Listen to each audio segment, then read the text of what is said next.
کا ثواب ہم نے سنا تھا کہ جو حاجی حج پر جاتا ہے تو گھر سے ہی ثواب شروع ہو جاتا ہے، ہر ہر قدم پہ نیکی ملتی ہے، گناہ مٹتے ہیں۔ اللہ پاک ہمیں ہر سال حج کی سعادت نصیب فرمائے۔ یہ بات یاد رکھ لیں کہ جس پر حج فرض ہے اس نے حج ہی کرنا ہے، دوسرا کام اس کے قائم مقام نہیں ہو سکتا۔ البتہ یہ بھی اپنی جگہ ایک حقیقت ہے کہ حج سفر عشق ہے۔ لائٹ آن کریں۔ حج سفر عشق ہے، فرض ہو یا نہ ہو، اس شاہ کے دل اس مبارک سفر کے لیے تڑپتے ہیں۔ کتنے ایسے ہیں جو بیچارے حج کے لیے قافلے جاتے دیکھ کر اداس ہو جاتے ہیں، آنکھوں میں آنسو لیے حسرت سے کہتے ہیں کہ حاجیوں کے بن رہے ہیں قافلے پھر یا نبی، پھر نظر میں پھر گئے حج کے مناظر یا نبی، آہ پلے زر نہیں رکھتے سفر سرور نہیں، تم بلا لو تم بلانے پر ہو قادر یا نبی، غم کے بادل چھا رہے ہیں آہ میرے قلب پر، حاضری کی دو اجازت مجھ کو تم پھر یا نبی۔ یہ واقعی حقیقت ہے کہ جو عاشق ہیں وہ سفر حج کے لیے تڑپتے بھی ہیں، بلکتے بھی ہیں، روتے ہیں، آنسو بھی بہاتے ہیں۔ کاش ہم سب کو یہ شوق، یہ ذوق سفر حج کی سچی طلب نصیب ہو جائے۔ بہرحال جن خوش نصیبوں کو اسی سال حج کی سعادت مل رہی ہے، ان کا مقام، ان کا رتبہ، ان کی خوش بختی جدا ہے۔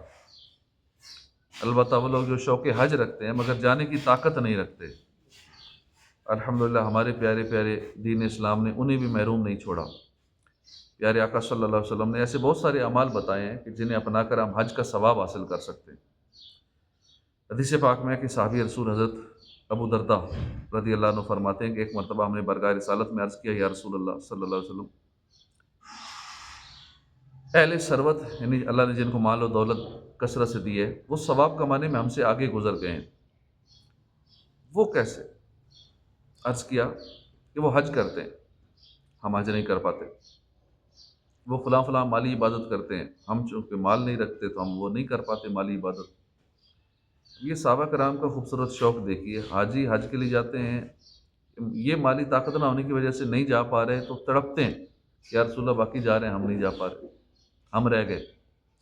رسول ذیشان صلی اللہ علیہ وسلم نے ان صحابہ سے فرمایا، کیا میں تمہیں ایسی چیز نہ بتاؤں کہ اگر تم اس پر عمل کرو تو جو فضیلت ان کو ملتی ہے، یعنی جو حج کرتے ہیں یا مالی عبادت کرتے ہیں، جو ان کو فضیلت ملتی ہے اس سے بھی زیادہ فضیلت تمہیں حاصل ہو جائے۔ پھر آپ نے ایسی فضیلت والی نیکی بتاتے ہوئے فرمایا کہ ہر نماز کے بعد 34 بار اللہ اکبر، 33 بار سبحان اللہ، 33 بار الحمدللہ پڑھ لیا کرو۔ اس حدیث پاک میں ہمارے لیے سیکھنے کے دو سبق ہیں۔ صحابہ کرام کی نرالی نیکیوں بھری سوچ دیکھیے۔ مالدار کھانا اچھا کھاتے ہیں اس پر رشک نہیں ہے، مالدار اچھا لباس پہنتے ہیں اس پر بھی رشک نہیں ہے، بہترین گھر ہے مالداروں کے پاس اس پر رشک نہیں ہے۔ رشک اس بات پر ہے کہ وہ نمازیں پڑھتے ہیں ہم بھی نمازیں پڑھتے ہیں، وہ تلاوت کرتے ہیں ہم بھی تلاوت کرتے ہیں، وہ حدیثیں سنتے ہیں ہم بھی حدیثیں سنتے ہیں، وہ نوافل پڑھتے ہیں ہم بھی پڑھتے ہیں، وہ روزے رکھتے ہیں ہم بھی رکھتے ہیں، یہاں تک تو معاملہ برابر ہے۔ مگر چونکہ وہ مالدار ہیں، وہ حج کرتے ہیں، زکوٰۃ دیتے ہیں، صدقہ خیرات وغیرہ مالی عبادات بھی کر لیتے ہیں، ہم مال نہ ہونے کی وجہ سے مالی عبادات نہیں کر پاتے۔ یا رسول اللہ اس جگہ آ کر مالدار صحابہ نیکیوں کے معاملے میں ہم سے آگے نکل رہے۔ یہ ہے اصل مقام رشک۔ افسوس ہمارے یہاں حالات ایسے ہیں کہ جو غریب ہیں، امیروں کو دیکھ کر ان کا دل للچاتا تو ہے مگر اس بات پر للچاتا ہے کہ مالداروں کے پاس کوٹھی ہے، مالداروں کے پاس کاریں ہیں بہترین ہیں، مالداروں کا کھانا پینا بہت اعلیٰ ہے۔ افسوس ہم ان باتوں پر للچاتے ہیں مگر صحابہ نیکیوں کی کثرت پر رشک کیا کرتے تھے۔ کاش ہمیں بھی صحابہ جیسی پیاری پیاری اعلیٰ سوچ نصیب ہو جائے۔ یاد رکھیے گا ہمارا یہ جو دل للچاتا ہے، یہ مت سمجھیے کہ معمولی بات ہے، نہیں، اس دل للچانے کی بہت اہمیت ہے۔ حدیث پاک سنیے، پیارے نبی صلی اللہ علیہ وسلم نے فرمایا دنیا 4 لوگوں کی ہے، وہ بندہ جسے اللہ پاک نے مال بھی دیا، علم بھی عطا فرمایا، چنانچہ وہ مال کے معاملے میں اللہ سے ڈرتا ہے، صلہ رحمی کرتا ہے، رشتہ داروں کے ساتھ نیک سلوک کرتا ہے، مال کے حقوق پورے ادا کرتا ہے، یہ بہت افضل ہے۔ دوسرا وہ بندہ جسے اللہ نے علم تو عطا فرمایا مگر مال عطا نہیں فرمایا، یہ ہے سچی نیت والا، یہ اس مالدار عالم کو سوچتا ہے دیکھ کر کاش میرے پاس بھی مال ہوتا، میں بھی وہ نیکیاں کرتا جو یہ مالدار عالم کر رہا ہے۔ فرمایا یہ غریب عالم اور وہ مالدار عالم ثواب میں دونوں برابر ہو۔ پھر آپ صلی اللہ علیہ وسلم نے فرمایا تیسرا وہ بندہ ہے جسے اللہ پاک نے مال تو عطا فرمایا ہے مگر علم نہیں دیا۔ اب یہ شخص مال کو بغیر علم کے خرچ کرتا ہے، نہ اس میں معاملے میں اللہ سے ڈرتا ہے، نہ رشتہ داروں کے ساتھ اچھا سلوک کرتا ہے، نہ مال کے حقوق پورے کرتا ہے، یہ بہت ہی برے مرتبے والا ہے۔ پھر چوتھا شخص وہ ہے جسے اللہ پاک نے نہ مال دیا نہ علم دیا۔ یہ جب اس بے علم مالدار کو دیکھتا ہے نا تو سوچتا ہے کاش میرے پاس مال ہوتا میں بھی عیاشی کرتا، میرے پاس مال ہوتا میں بھی فلاں والا گناہ کرتا۔ فرمایا اس مال کا وبال ان دونوں کے لیے برابر ہے۔ حالانکہ اس کے پاس مال نہیں ہے غریب، لیکن گناہ اس کو مالداروں والا ہوگا، کیونکہ اس کی نیت یہی ہے کہ مال ہوتا تو میں یہ کرتا۔ اب ہمیں سے ہر ایک غور کر لے ان چار قسموں میں سے ہم کس قسم سے تعلق رکھتے ہیں۔ اللہ پاک نے دوسروں کو مال دیا ہے، ہم غریب ہیں۔ اب اپنا جائزہ لے لیں کہ ہم مالداروں کو دیکھ کر کیوں للچاتے ہیں۔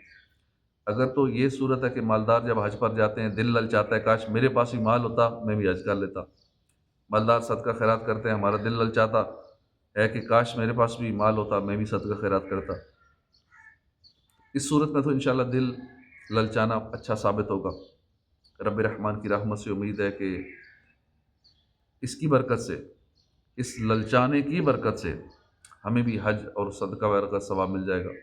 اور اگر خدا نخواستہ یہ صورت ہے کہ مالدار عیش اڑاتے ہیں، مال کی وجہ سے گناہوں میں پڑتے ہیں، ہم انہیں دیکھ کر للچاتے ہیں کہ کاش میرے پاس بھی مال ہوتا میں بھی یوں ہی عیاشی کرتا، یہ للچانا خطرے کی بات ہے۔ حدیث پاک میں صاف بتا دیا گیا کہ وہ مالدار مال ہوتے ہوئے جن گناہوں کا بوجھ اپنے سر ڈال رہے ہیں، یہ غریب جس کے پاس مال بھی نہیں ہے اس سبب سے گناہ کر بھی نہیں پا رہا، مگر بری نیت کی وجہ سے یہ اور وہ گناہ گار مالدار دونوں جرم میں برابر ہے۔ اللہ پاک ہمیں مال و دولت کی حرص سے محفوظ فرمائے۔ دوسرا سبق جو اس حدیث پاک سے ملا کہ جو بندہ ہر نماز کے بعد تسبیح فاطمہ پڑھے، 33 بار سبحان اللہ، 33 بار الحمدللہ، 34 بار اللہ اکبر، وہ مالداروں کی مالی عبادت والا ثواب حاصل کرنے میں کامیاب ہو جاتا ہے۔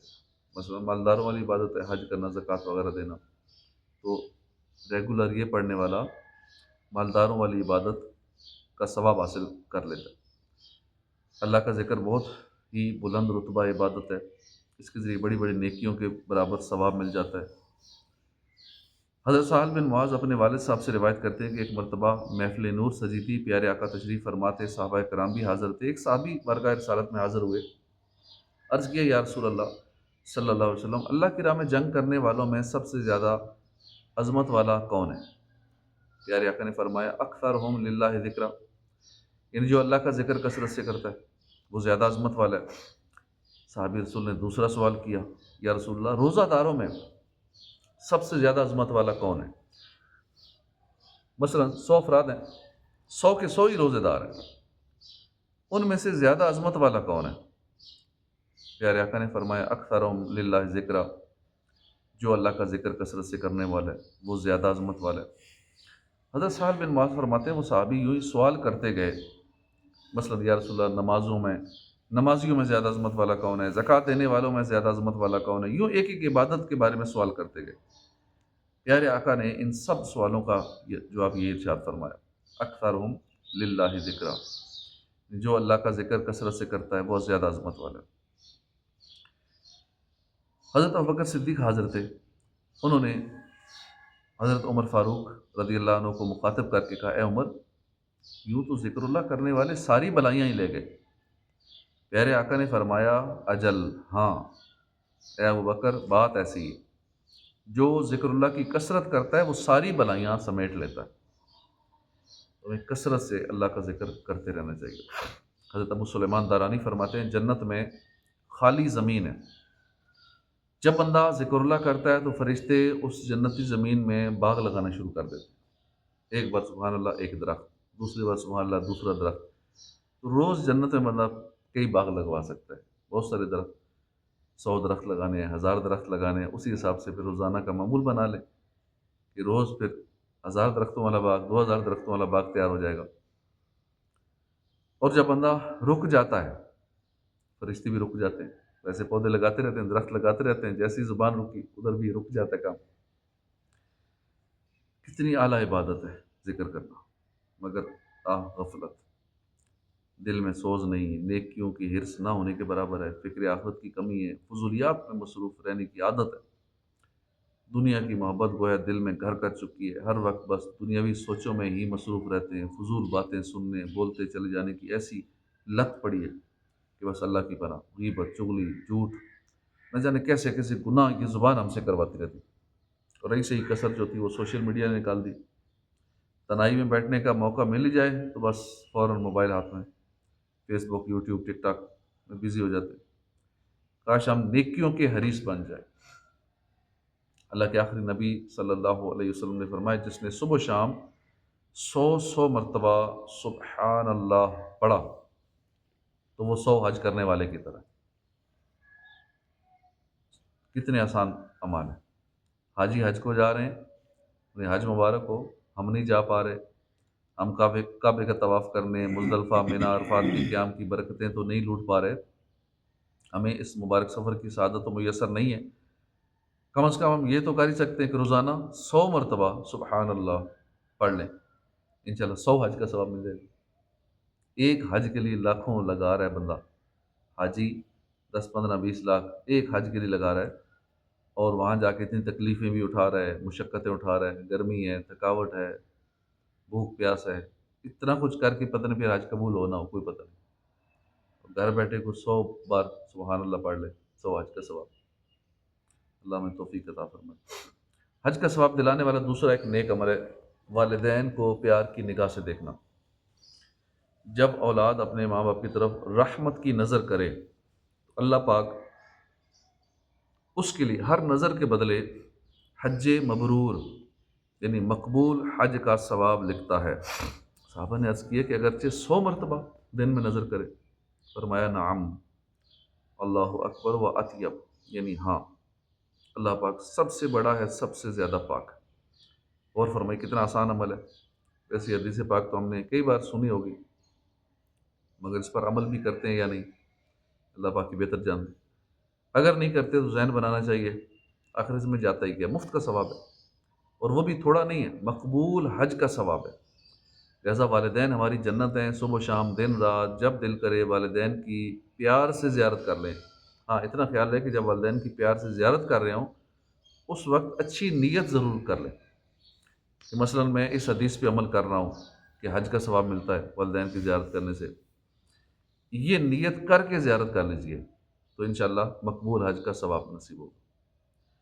اور جب جب بھی والدین کے چہرے پہ نظر پڑے تو بار بار یہی نیت کر لیں کہ میں حج کے لیے والدین کو چہرے کو دیکھ رہا ہوں، حج کے ثواب کے لیے مجھے حج کا ثواب ملے، تو یہ نیت ہر بار کرتے رہے، حج کا ثواب ملے گا۔